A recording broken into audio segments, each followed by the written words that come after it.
Nangi gift ni kainan pilak ko. Nang si dia nggak promise sam tahu tu ya, nasi promise dia ni promise tahu tak nang lima nama sih. Ay, ngay ko isa pa na nang namuha na senaro.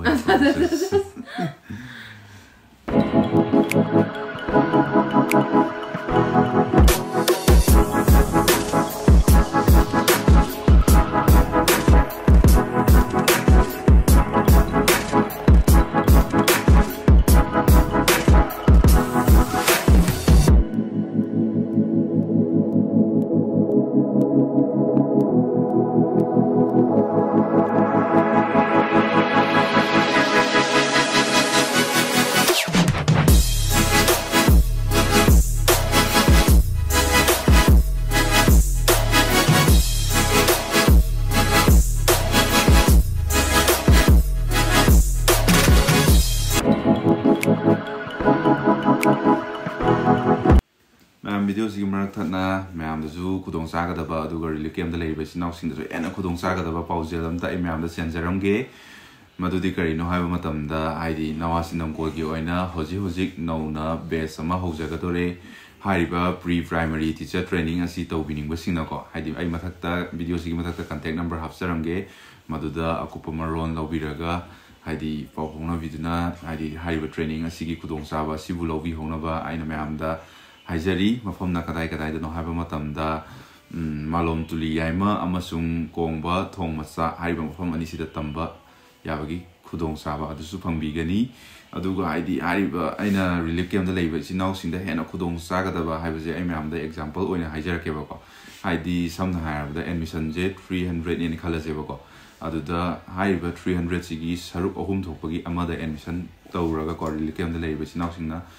tambi basu ya gani aduduga moina hadi base amada ta isi mi tara khaktang da ne ba aduga ai video oina su mati ama hapsara ke video du da di video du semada phajana bagi damakta base kudi mo punsil laga video du nambagi mi yamna di u bane ba ko adubu ta ko matam da di base amam da mi tara da gi hena tak te aduna hadi akoina mi su yam drabani na khangning ba khotning ba mayam ama leitar ga su hadi yamna gyan ta na khotna maina oza ga dum ta na ba ya bagi khudong sa ba so dum lei gani ba ko aduga haidi mafam asida training tawba loireng khala sine ko aduga haidi thabak tawbagi khudong sabu so dum laigani ba adui darga di khudong sabu aduki matik laitrane aduga moida tamba yabagi khudong sabu phangi ba subject sing aduna kari no haiba matamda English Hindi Maitai Mayek adagi drawing ko yoga rhymes computer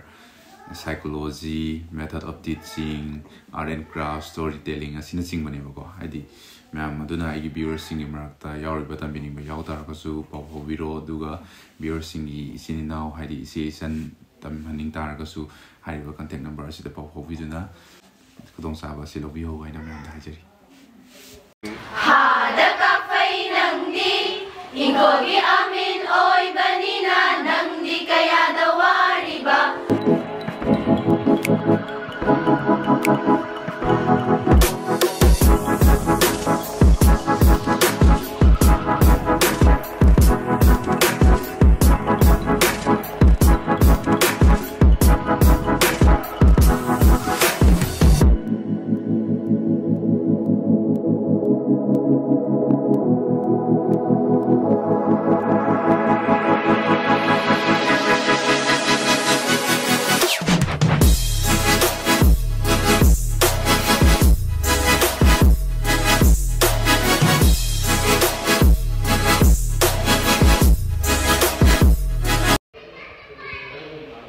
sida bor leire koidane ko aina luhong ba haibdo ngasi di hairage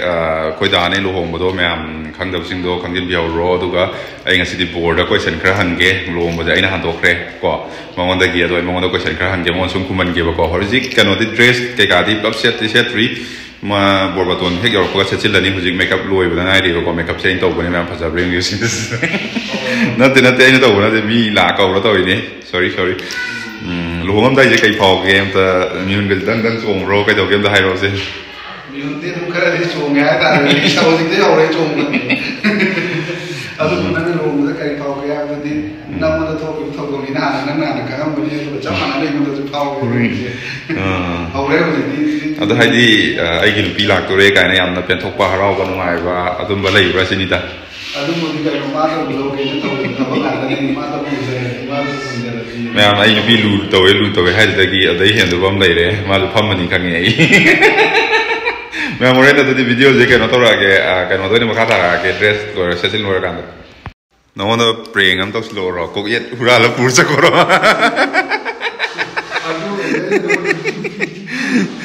ꯀꯣꯛꯌꯦꯠ ꯁꯇꯤꯟ ꯀꯩꯀꯥ ꯂꯣꯏ ꯍꯨꯔꯥꯜꯂ ꯄꯨꯔ ꯆꯠꯈꯤꯕꯗꯣ ꯂꯨꯍꯣꯡꯕꯩ ꯁꯦꯠꯀꯗꯕ ꯗ꯭ꯔꯦꯁꯀꯗꯣ ꯑꯗꯨ ꯄ꯭ꯔꯦꯡꯗꯣ ꯇꯧꯔꯗꯤ ꯃꯌꯥꯝ ꯂꯣꯏ ꯆꯥꯏꯅꯔꯅꯤ ꯃꯌꯥꯝ ꯑꯗꯨꯗꯤ ꯍꯣꯔꯦꯟ dress ꯑꯞꯇ ꯌꯦꯡꯉꯁꯤꯀꯣ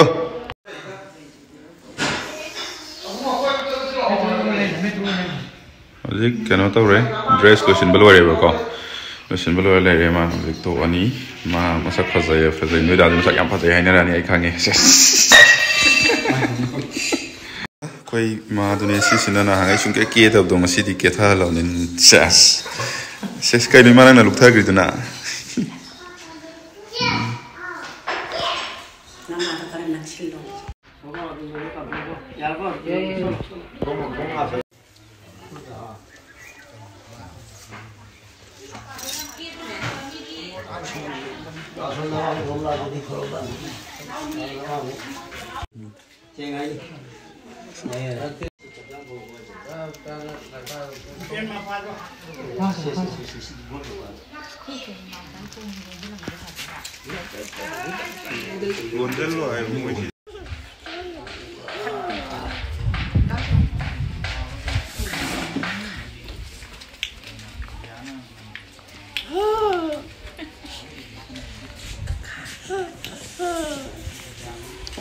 Kaya na nando, sumay sa tulo ang manunda.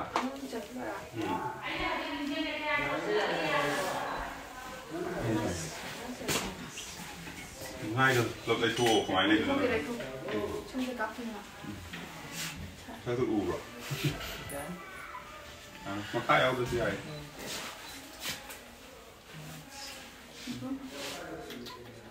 Này, cái thuốc đấy. Này, cái tựa cái một chút. Này, qua.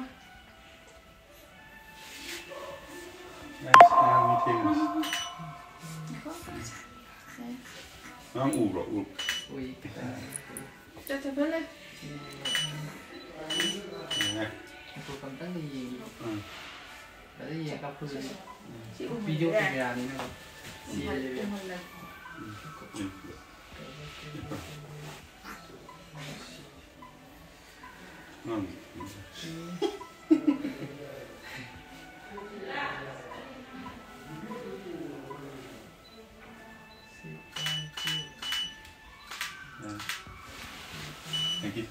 हो गया वो देखो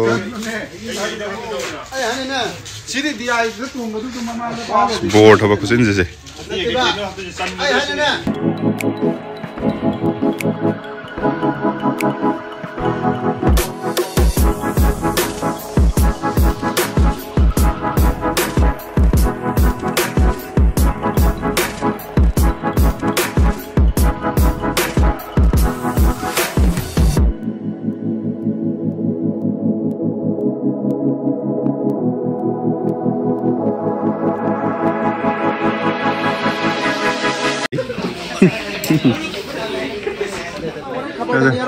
Nangi gift ne kainan pira ko ko